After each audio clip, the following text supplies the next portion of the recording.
오늘 골로새 1장을 마무리하는데요.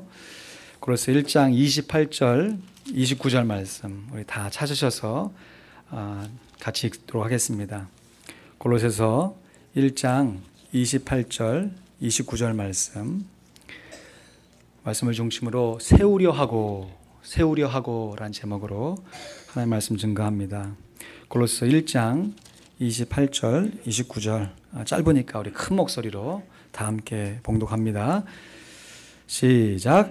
우리가 그를 전파하여 각 사람을 권하고 모든 지혜로 각 사람을 가르침은 각 사람을 그리스도 안에서 완전한 자로 세우려 함이니 이를 위하여 나도 내 속에서 능력으로 역사하시는 이의 역사를 따라 힘을 다하여 수고하노라. 아멘. 여러분 운동 잘하십니까? 좋아하는 운동 있으시죠? 숨쉬기 운동 잘하신다고요? 여러분 운동을 잘한다는 것은 그 운동에 대한 타고난 재능이 있다는 얘기일 거예요. 그러나 타고난 재능이 있다고 그 운동을 잘하는 것은 아닙니다. 운동을 잘하려면 그 운동을 잘할 수 있도록 꾸준하게 연습하고 훈련해야 잘할 수 있습니다. 이것은 비단 운동뿐이 아니죠. 우리 성가대 찬양했지만 우리 성가대 찬양 연습을 얼마나 열심히 하는데요. 노래도 물론 타고난 사람이 잘하지만 그 사람이 정말 잘하는 수준까지 올라가려면 노래를 열심히 연습해야 돼요. 비단 운동과 노력뿐만 아니라 우리가 살아가는 모든 일들이 다 그렇죠. 요리를 하는 거, 공부를 하는 거. 그래서 제가 참 좋아하는 명언인데요. 토마스 에디슨이 한 말이죠. 천재는 1% 영감과 99% 노력으로 이루어진다. Genius is 1% inspiration and 99% perfect perspiration. 그래서 inspiring is perspiring. 영감받는 것은 땀을 흘리는 일이다. 제 카톡에 자기소개 보면 이렇게 딱 적어놨어요. 너무 좋았어. Inspiring is perspiring. 이걸 굳이 한국말로 의역해서 번역하면 한번 따라해 볼까요? 훈련만이. 좀 더 크게. 훈련만이. 살길이다. 주먹을 좀 이렇게 짚고 해야죠. 시작. 훈련만이. 살길이다. 훈련만이 살길이에요. 반복되는 훈련과 연습을 통해서 우리가 오늘날 우리의 삶을 영위하고 있습니다. 그런데 이런 것은 육체의 연습뿐만 아니라 오늘 말씀해 보면 경건의 연습이, 영적인 훈련이 우리에게 유익하다 이렇게 얘기하고 있습니다. 디모데전서 4장 8절 말씀해 보니까요. 육체의 연습은 약간의 유익이 있으나 경건은 범사에 유익하니 금생과 내생에 약속이 있느니라. 육체의 연습, 이 훈련도 유익합니다. 그러나 경건의 훈련, 다시 말해서 영적인 훈련을 잘 받으면요. 그것이 이 세상의 삶뿐만 아니라 이후에 영원히 펼쳐지게 될 내생에도 약속이 있는 그런 경건의 훈련이 된다는 것이에요. 영적인 훈련, 경건의 훈련, 예수님께서 제자들을 이렇게 부르시고 3년 동안 함께 동고동락 하시면서 훈련해 주셨던 것, 그것을 소위 제자훈련 이렇게 얘기하잖아요. 그 제자훈련을 다른 말로 제자 양육이다 이렇게 얘기합니다. 예수님께서 친히 본으로 보여주셨던 몇몇 사람들을 함께 말씀으로 기도로 세워주셨던 그 훈련을 통해서 우리들이 하나님 앞에서 금생과 내생에 약속 있는 삶을 살아갈 수 있는 것이에요. 그래서 제자가 된다는 것은요, 특별히 예수님의 제자가 된다는 것은 물론 우리가 예수를 믿고 하나님의 자녀가 되는 것은 태어나는 것입니다. born again, 거듭나는 것이에요. 그런데 예수님의 제자가 되는 것은 태어나는 것이 아니고 훈련으로 만들어지는 것입니다. 예수님의 제자는 태어나는 것이 아니라 훈련으로 만들어지는 것이에요. 그래서 예수님의 제자가 되려고 할 때는 예수님께서 제자 훈련을 처음 시작하셨기 때문에 훈련한 첫 훈련자가 예수님이시고 그 이후에 훈련받은 제자들, 또 그 제자들이 훈련을 받고 잘 성장하여서 이제는 또 다른 사람을 훈련하는 사람이 되고, 그렇게 밑에 복음을 전해 듣고 또 훈련받은 사람들이 또 성장하여서 또 다른 사람을 훈련하고 또 훈련을 받고, 그래서 훈련하는 사람과 훈련받은 사람들이 마치 시실과 나실처럼 서로 합력하여서 함께 살아가는 것이 곧 하나님의 나라라 할 수 있는 것이에요. 오늘 본문의 말씀대로 제목대로 하면 훈련하는 사람을 세우는 사람, 훈련받는 사람을 세움을 입는 사람이다라고 할 수 있습니다. 그러면 우리가 어떻게 다른 사람을 잘 세워야 할 것인가? 어떤 사람을 어떻게 잘 하나님의 말씀으로 영적으로 훈련해 줄 것인가?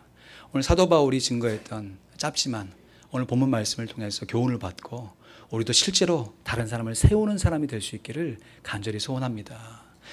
오늘 본문 골로새서 1장 28절 말씀 같이 읽어볼까요? 한 번 더 시작.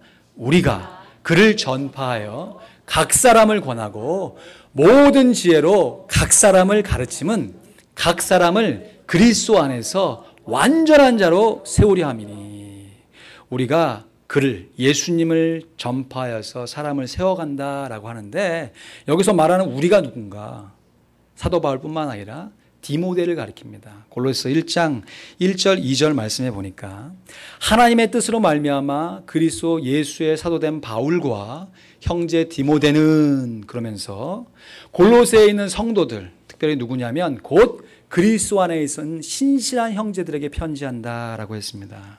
여기서 말하는 우리라는 것은 사도 바울과 형제 디모데를 얘기하는 것이고 형제 디모데와 사도 바울이 함께 협력하여 가지고 골로새 안에 있는 신실한 성도들, 충성된 형제들에게 지금 편지를 쓰고 있는 것이에요.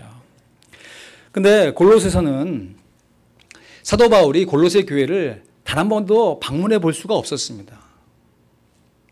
골로새 교회는 사도 바울이 세운 교회가 아니라 에바브라라고 하는 사람이 세운 교회예요. 그래서 골로새서 1장 7절 말씀해 보니까 이와 같이 우리와 함께 종된 사랑하는 에바브라에게 너희가 배웠나니 그는 너희를 위하여 그리스도의 신실한 일꾼이요 그랬습니다. 그러니까 정리해 보면요.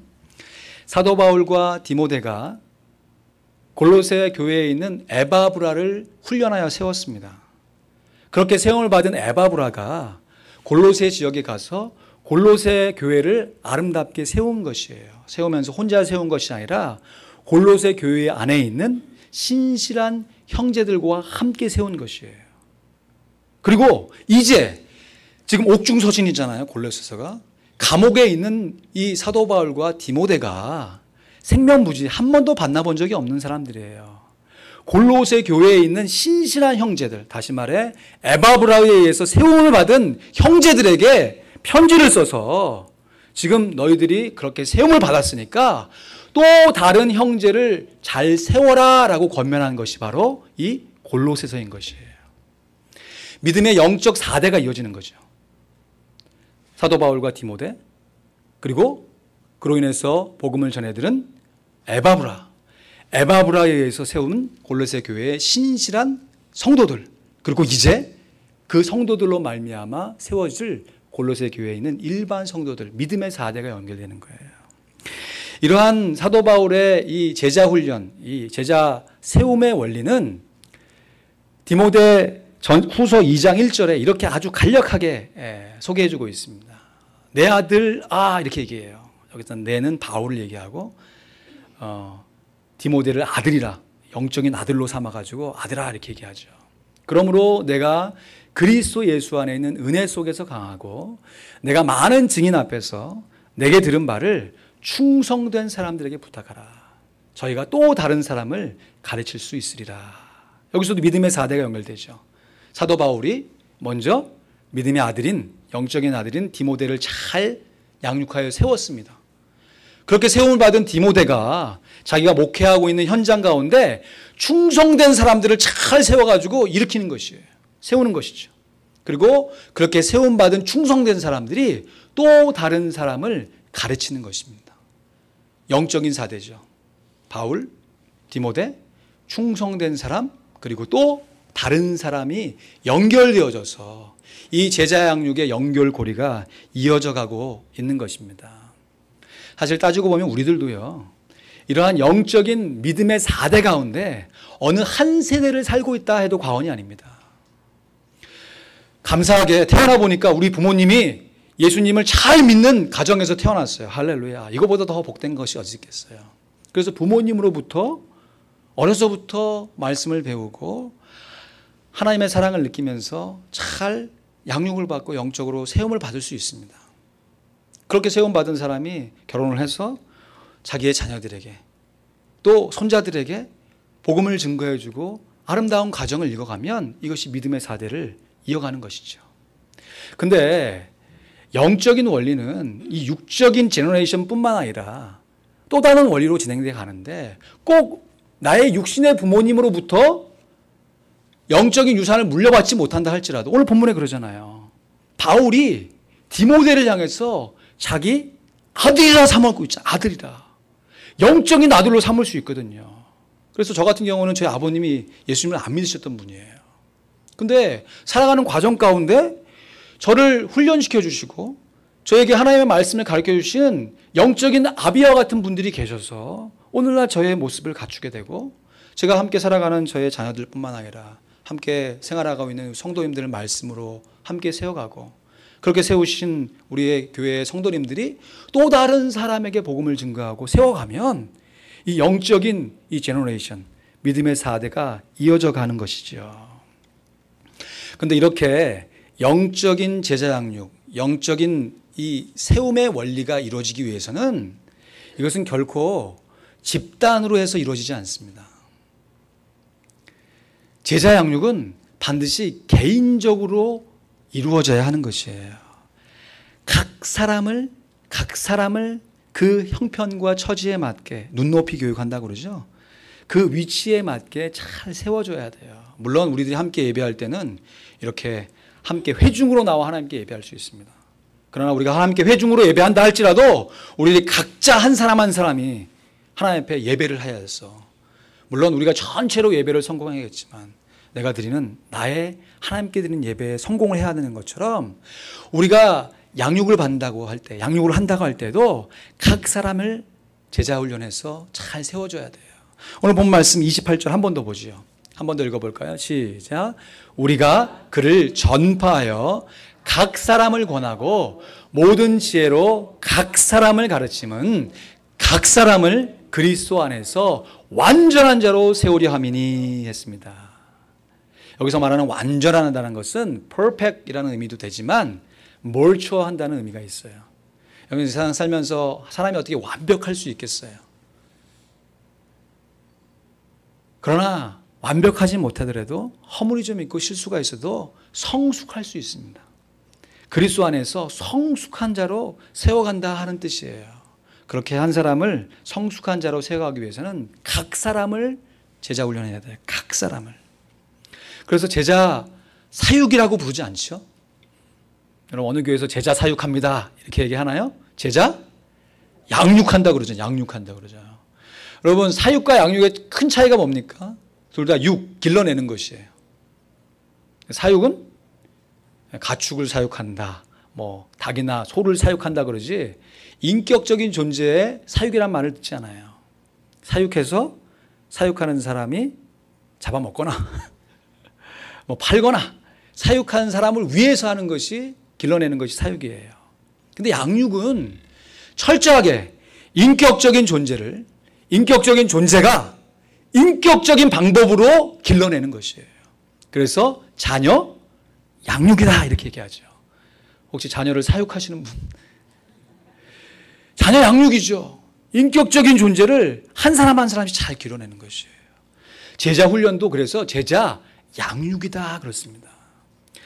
여러분 우리 하나님께서 우리의 영적인 부모님이 되시는 줄로 믿습니다. 우리 하나님은 영적인 부모님이에요. 우리에게 육신의 부모님이 있는 것처럼 우리 하나님은 영적인 부모님이에요. 그래서 하나님이 우리를 양육하시고 훈련시키시고 길러주실 때도 인격적으로 길러주세요. 한 사람 한 사람 성품에 맞게 길러주세요. 우리 부모님들이 자녀를 기를 때 여러 자녀들이 있는 가정에서 다 다르잖아요. 참 얼마나 다른지. 똑같은 한 배에서 나왔는데 정말 성품도 다르고 기술도 다르고 다 달라요. 그렇죠? 그 다른 사람들을 좀 차이가 난다고 해서 막 평균화 교육시키는 게 아니고 획일화 교육시키는 것이 아니라 부모님은 그 자녀에 맞춰서 1대1로 그 아이들의 재능과 기질에 맞춰서 정말 한 사람 한 사람을 잘 양육해 주잖아요. 물론 뭐 죄송합니다. 여기 계신 여러분들 중에서는 혹시 우리나라의 이 참 변동기, 참 격변기를 거치시면서 아이들은 많고 정말 부모님 정말 먹고 살게 급급하시고 하셔서 그냥 뭐 사육처럼 그냥 뭐 방목하면서 기르신 뭐 그런 분들이 없지 않으실 수 있겠어요. 우리 육신의 부모는 혹 여력이 안 돼서 우리를 1대1로 정말 정성스럽게 양육하지 못한다 할지라도 우리 하나님은 전능하시기에 우리 각 개인을 한 사람 한 사람씩 사육하시지 않고 양육하여 길러서 인격적으로 길러내서 하나님의 영광의 도구가 되게 하시는 것이에요. 그래서 우리도요, 다른 사람을 훈련시키고 다른 사람을 세우자 할 때 각 사람을 양육해야 돼요. 그 사람의 형편과 처지에 맞춰서 신앙적인 눈높이와 그 수준에 맞춰서 한 사람 한 사람씩 잘 세워가야 하는 것이에요. 그 사람의 꼭 맞는 형편과 처지를 살펴서 사랑과 섬김으로 훈련시켜주는 것이 제자 훈련, 제자 양육입니다. 물론 형편상 소그룹으로 진행해요. 1대1로 진행하는 것보다 서로 함께 삶을 나누고 서로 함께 이야기하면서 서로를 세워가기 위해서 우리가 함께 이렇게 해갈 수 있습니다. 그러나 그럼에도 불구하고 우리의 제자 양육은 각 개인적으로 돼야 돼요. 왜냐하면 우리가 예수를 믿을 때도요, 집단으로 믿지 않았습니다. 우리가 예수를 믿을 때도 개인적으로 예수를 믿어요. 그래서 여러분 화면에 나오는 이 사형리이거든요. 이 사형리의 네 번째 원리입니다. 같이 읽어볼까요? 시작. 우리는 개인적으로 예수 그리스도를 나의 구주, 나의 하나님으로 영접해야 합니다. 그러면 우리는 우리 각 사람에 대한 하나님의 사랑과 계획을 알게 되며 또 그것을 체험하게 됩니다. 우리들이 예수를 믿는 것이 우리 각 개인의 믿음을 따라 예수 그리스도의 영이신 성령 하나님을 영접하여서 하나님의 자녀가 된 것처럼 그렇게 하나님의 자녀가 된 우리들이 예수님의 제자로 아름답게 세움을 받기 위해서는 개인적으로 각 사람을 아름답게 세워가야 돼요. 제가 오늘날 이만큼이나 목사로서 사역하며 하나님을 섬기고 있을 수 있는 것은 제 개인적으로 저를 양육해 주셨던 소중한 선생님이 계셨기 때문에 그래요. 그 선생님의 이름이 강수환 선생님입니다. 한국에서 오랜 시간 중고등학교에서 영어와 불어를 가르치셨고 또 장학사로 또 교육에서 오랜 시간 사역하시다가 작년부터는 호주에 있는 한국어 문화원 원장으로 발령을 받아서 지금 호주에서 또 복음을 증거하면서 사역을 하고 계세요. 이분은 목사님도 아니고 전사님도 아니고 신학을 공부하신 분은 아니에요. 그런데 내게 주신 하나님의 소명이 정말 이 자라나는 청소년들이 어린 시절부터 하나님의 말씀으로 잘 자라나는 것이다. 그것을 받고 일부러 선생님이 되신 분이에요. 교수가 될 수도 있고 또 다른 어떤 좋은 직업을 선택할 수 있었음에도 불구하고 내가 공립학교 선생님이 돼서, 공립학교는 이렇게 한번 발령을 받으면 한국의 공립학교는 한 5년에서 7년 있으면 또 다른 데로 가잖아요. 그러니까 그 학교에서 5년, 7년 열심히 사역해서 그 여기 있는 학생들에게 복음을 전해서 학교에 함께 양육할 수 있는 시스템을 만들어 놓고 또 다른 곳에 발령을 받으면 또 거기서부터 새롭게 시작하는, 마치 개척의 소명이 있으신 목사님들이 한 교회 가서 사역하시다가 또 시간이 되면 사역실을 다른 사람에게 옮겨주시고 또 다른 곳에서 개척하시는 것처럼 그런 사명을 감당하셨던 분이에요. 저는 이분을 대학교에 입학할 때 알게 되어서 대학 4년과 군대 3년, 거의 군대 갈 때는 뭐 함께 만나지 못했지만 7년 동안을 거의 일주일에 한 번씩, 그 이후에도 꾸준하게 만나면서 함께 만나서 제자 훈련을 받았어요. 그때 배웠던 이 기도의 훈련이 이 박설기 기도예요. 박설기. 처음에는 딱 둘이서 함께 딱 손잡고 기도하다가 이제 기도에 이제 필을 좀 받게 되면 서로 막 몸부림을 치면서 서로를 위해서 기도하고 우리가 함께 양육할 수 있는 사람을 위해서 함께 서로 기도했던 소중한 추억이 있습니다. 제가 학부 다닐 때는 이분에게 열심히 훈련을 받고 또 신학대학원에 진학했을 때는 기회가 돼서 저도 또 다른 사람을 제자 훈련할 수 있는 또 몇몇의 사람들과 함께 만나서 또 선생님이 보여주셨던 그 신앙의 본을 따라서 제자 훈련했던 소중한 기억이 있어요. 이분은 수련회에 가게 되면 제가 아직도 선하게 기억하는 것이 자리에 일어나자마자 다른 거 안 해요. 한 20분 정도 자리에 일어나가지고 정말 고개를 끄덕끄덕 하시면서 오늘 하루 살아갈 사람들, 만나야 할 사람들을 위해서 기도해 주셨던 기도의 모습. 그래서 저도 뭐 매번 그렇게 한다는 것은 아니지만 또 할 수 있는 대로 거의 매일같이 아침에 일어나면 그 자리에서 기도하는 거예요. 일단 오늘 하루 만나게 될 사람들을 위해서 기도하고 함께 사역할 일들을 위해서 함께 기도하는 좋은 기도의 훈련을 참 많이 받았습니다. 이 선생님이야말로 예수님과 같이 제 삶의 은인이자 은사이세요. 근데 참 신기한 것은요, 이렇게 제가 이 선생님을 향해서 이런 사랑의 고백과 존경의 마음을 갖잖아요. 근데 이러한 마음이 비단 저 혼자뿐이 아니라는 것이에요. 선생님으로부터 제자 훈련을 받은 여러 명의 제자들과 함께 대화할 기회가 있으면 저마다 자기가 다 이 선생님의 수제자래. 다 자기가 이 선생님하고 긴밀한 관계를 맺고 이 선생님하고 내가 정말 수제자의 역할을 감당했다 그렇게 얘기해요. 근데 그렇게 얘기를 들으면 내가 수제자인데 왜 네가 수제자야 하면서 좀 이상한 마음이 드는 것이 아니라 감사한 마음이 들어요. 그 선생님의 제자로 내가 훈련을 받았다는 그 사실이 얼마나 감사하고 당당하고 또 저 사람 역시 그러한 과정을 통해서 훈련을 받았다는 사실이 미운 것이 아니라 경쟁에서 내가 뭐 뒤처지는 것이 아니라 정말 감사한 마음으로 함께 존경의 마음을 표하게 돼요. 왜 그런가 하니까 함께 소그룹으로 훈련을 받았지만 소그룹으로 훈련을 받을 때 이 선생님이 각 개인으로 돌봐주셨기 때문에 그래요. 훈련 끝난 이후에 어려운 일이 있으면 개인적으로 도와주시고 개인적으로 사람을 위해서 기도해 주신 그 역사를 알기 때문에 그 수고를 알기 때문에 모여있는 사람들이 이 선생님을 향해서 다 같은 마음으로 존경의 마음을 표현하는 것이죠. 이러한 원리는 비단 이 선생님을 향해서 우리를 양육해 주신 어떤 은사를 향해서 갖는 우리의 자연스러운 마음뿐만 아니라 우리 구주 예수 그리스도를 향해서 갖는 우리의 동일한 마음이 그렇습니다.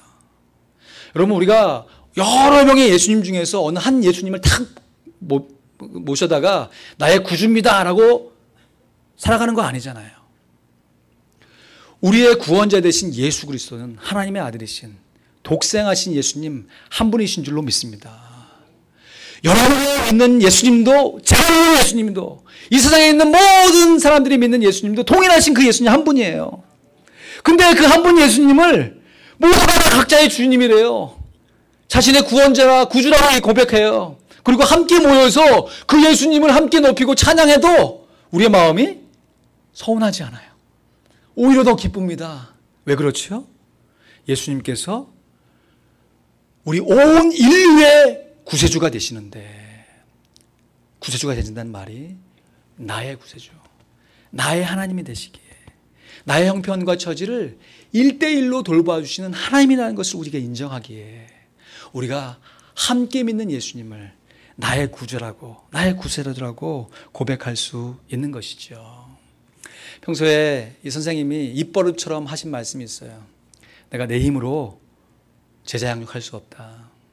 그래서 나는 성령의 능력으로 제자 훈련한다. 그래서 모토가 그거예요. 성령의 능력으로 제자 삼자. 성령의 능력으로 제자 삼자. 그러시면서 제자 훈련하기 전에 정말 오랜 시간을 기도로 준비하시고 또 제자 훈련 가운데 어떤 이슈가 드러나면 그 자리에서 함께 기도하는 거예요. 박설기 기도로 기도하는 거예요. 그리고 제자 훈련 끝난 다음에도 훈련생들을 위해서 열심히 기도해 주셨던 선생님의 모습. 오늘 사도 바울도 골로새 교회 성도들 향해서 내가 이러한 삶의 자세를 가지고 성령을 의지하여 너희를 하나님의 말씀을 세우고자 한다라고 고백하고 있습니다. 29절 말씀 한번 보실까요? 한번 같이 읽습니다. 29절 시작. 이를 위하여 나도 내 속에서 능력으로 역사하시는 이의 역사를 따라 힘을 다하여 수고하니라. 아멘. 우리 가운데 우리 안에 내주하시면서 능력으로 역사하시는 분이 성령 하나님인 줄로 믿습니다. 그 성령님의 역사, 성령의 능력으로 말미암아 힘을 다해 수고한다. 뭘 수고합니까? 골로새 교회 안에 있는 성도들을 하나님의 말씀으로 성령의 능력으로 잘 세우고자 애쓰고 노력하고 수고한단 말입니다.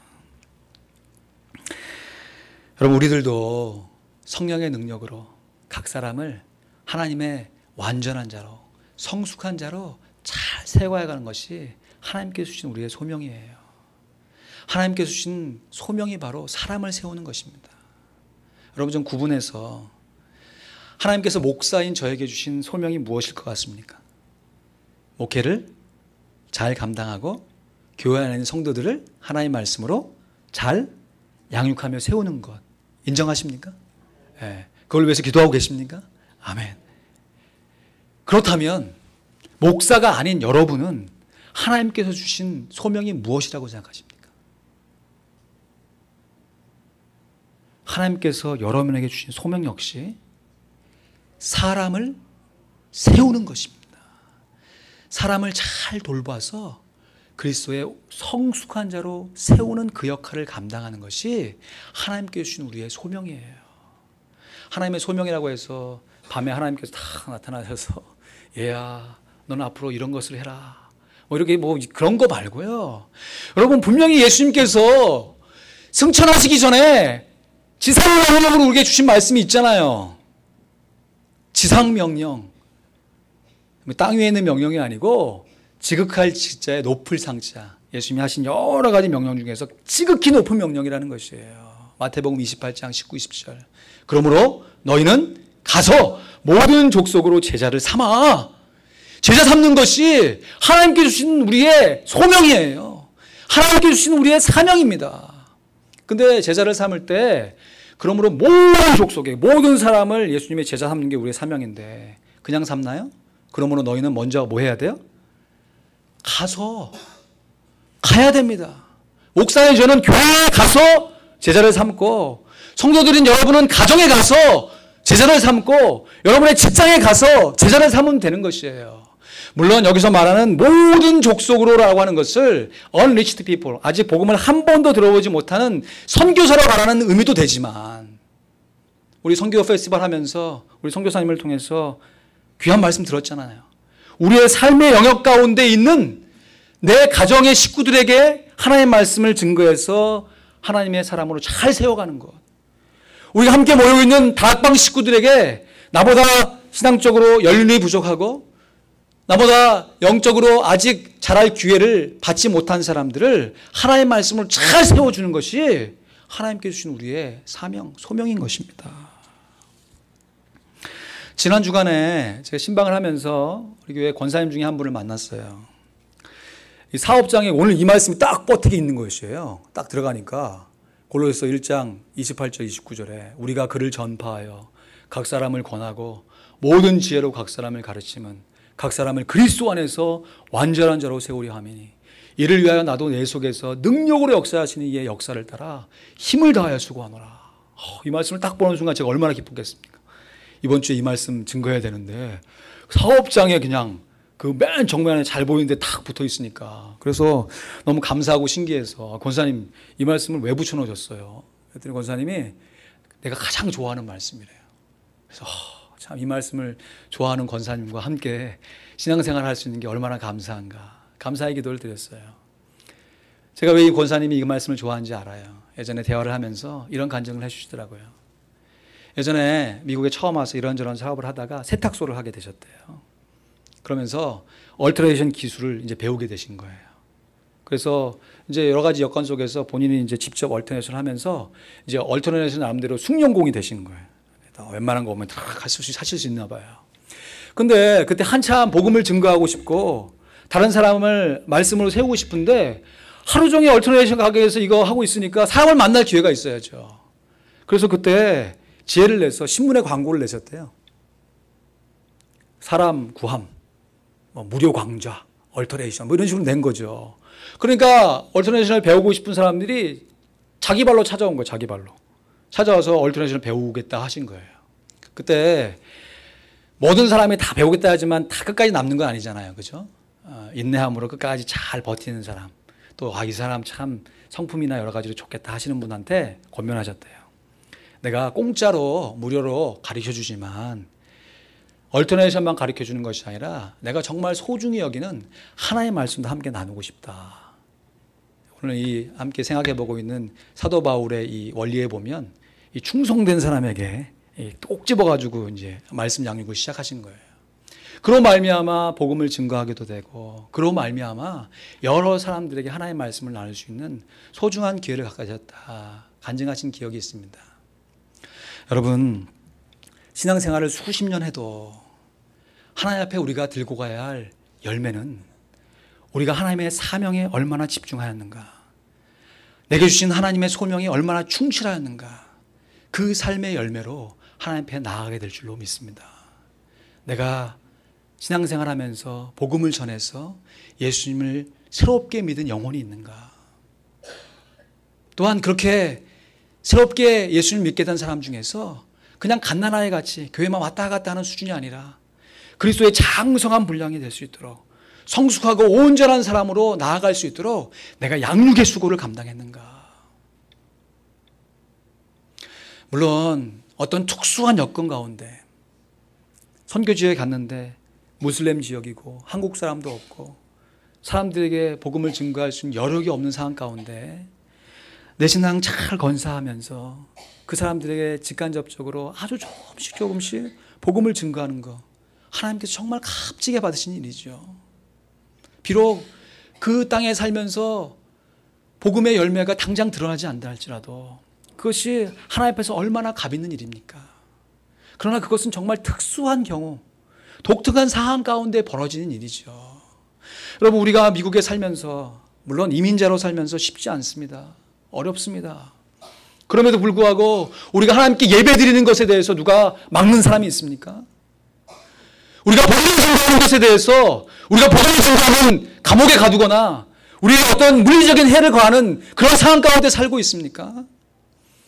그렇지 않은 우리의 입장이라고 한다면, 지금 사도 바울은 감옥에 갇혀서 옥중에서 지금 자유로운 몸이 되지 못하니까 편지를 써서 아직 그리스도의 복음을 온전하게 받지 못한 사람들을 향해서 너희가 세움을 받은 너희들이 그 사람을 잘 도와야 된다 라고 간절한 마음으로 쓴 편지가 골로새서인 거 아닙니까?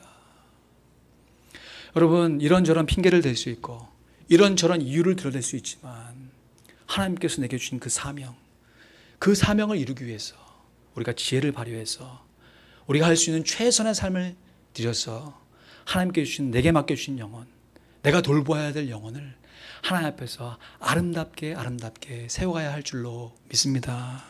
그것이 가족일 수 있습니다. 내가 함께 살고 있는 나의 배우자일 수 있고 나의 사랑하는 자녀들이 될 수 있고, 그것을 좀 확대해서 우리가 함께 살고 있는 다락방 식구들일 수도 있고 우리가 함께 지내고 있는 일터의 직원과 종업원과 함께 살고 있는 주인일 수도 있고 우리가 만나는 우리의 삶의 동역자들 수도 있습니다. 하나님께서 내게 주신 그 사명을 이루기 위해 오늘도 다른 사람을 잘 격려하여서 함께 세워갈 수 있는 우리 모두가 되시기를 간절히 소원합니다. 그것도 안 되면요, 편지 쓰세요. 편지. 사도 바울이 편지 쓴 것처럼요, 편지 쓰세요. 우리를 대신해서 복음의 일선에서 선교하고 계시는 선교사님들, 저 뒤에 가면 선교 소식들, 선교 주소 다 나와 있습니다. 편지 쓰십시오. 누가 분명히 와야 할 나의 기도 대상자가 이번 주 결석했으면 카톡 날리십시오. 격려의 메시지 보내주세요.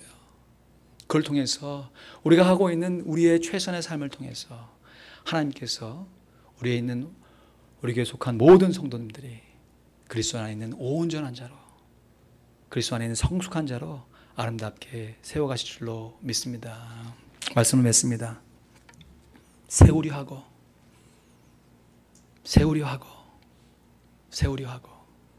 여러분, 훈련만이 살 길입니다. 육신의 훈련도 유익이 있지만 영적인 훈련은 범사에 유익합니다. 금생과 내생에 약속이 있는 말씀입니다. 영적인 훈련을 감당하기 위해서 함께 모인 곳이 교회입니다. 그래서 교회는 영적인 훈련소예요. 그래서 교회 안에는 두 가지 종류의 사람이 존재합니다.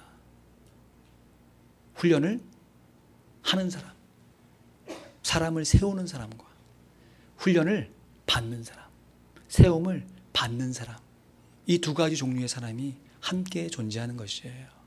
나보다 영적인 수준이 깊고 오랜 연륜의 신앙을 갖고 있는 사람은 겸손하게 그 사람의 기도와 지시를 따라서 훈련을 잘 받고, 또 나보다 연약한 위치에 있는 성도들이 눈에 띄면 나도 예전엔 그랬는데 라고 하면서 긍휼의 마음을 가지고 함께 세워가는 것이 교회인 것이에요. 여러분 오늘 말씀을 들으시고 진지하게 각자의 모습, 나의 모습을 점검해 보시면 좋겠습니다. 여러분 믿음의 4대 가운데 과연 어느 세대를 살아내고 계십니까? 사도 바울처럼 처음 개척해서 다른 사람을 훈련시키고 있는 세대이십니까? 아니면 그렇게 훈련을 받아서 아직도 나도 훈련을 받을 것이 더 많이 있지만 그래도 나의 삶 가운데 주변 사람들을 사랑과 섬김으로 섬겨가며 훈련을 하고 계신 분들입니까? 아니면 아직은 지금 때가 아니어서 훈련하는 것은 좀 어렵지만 내가 충성스럽게 내가 갖고 있는 여건 속에서 훈련을 받고 하나님의 말씀으로 기도로 무럭무럭 잘 자라고 계신 분들입니까? 아니면 나는 훈련은 뭔지도 모르겠고 교회가 뭔지도 모르겠고 뭔지 모르지만 이 자리에 와서 함께 앉아 계신 분이 계십니까? 우리 모두가 다 교회입니다. 우리 모두가 다 훈련을 아름답게 감당하고 아름답게 받아야 될 하나님께서 보실 아름다운 성도들인 것입니다. 세우려 하는 사람, 세움을 받는 사람, 그 중심에는 언제나 우리 구주 예수 그리스도께서 함께하고 계십니다. 기도하겠습니다. 여러분 정말 신기하고 놀랍지 않습니까? 우리가 예수님을 우리 육신으로 한 번도 본 적이 없는데 그 예수님을 나의 구세주라, 주님이라 고백하며 또 언젠가는 그 주님을 위해서 내 모든 것을 다 드려도 아깝지 않다, 그런 헌신의 고백을 들으셨지 않습니까? 하나님의 은혜인 줄로 믿습니다. 그런 하나님의 은혜를 나 혼자 간직하지 않고 우리 주변에 있는 사람들과 함께 나눠야 할 줄로 믿습니다. 사람을 하나님의 말씀과 기도로 잘 세워가야 하는 것이죠. 또 한편으로 보면 내가 이만큼까지 나를 훈련해 주셨고 인도해 주셨던 영적인 리더들이 있었기에 내가 오늘날 이 모습을 가졌던 것을 감사하며 감격으로 함께 나아갔으면 좋겠습니다. 또 내 삶을 돌아보니까 아직 내 삶 가운데 다른 사람을 훈련시키는커녕 내 믿음 하나 건사하기가 어렵다, 교회를 신앙생활하는 것이 뭔지 잘 모르겠다 하시는 분은 겸손하게 이제 나도 마음의 문을 열고 훈련 받으며 영적인 양육을 받아야겠다, 마음의 문을 여는 기도를 하셨으면 좋겠습니다. 우리 각자 하나님께 주신 믿음의 분량과 수준에 맞게 하나님 앞에서 겸손하게 우리의 마음과 헌신을 함께 드리길 원합니다. 기도하겠습니다.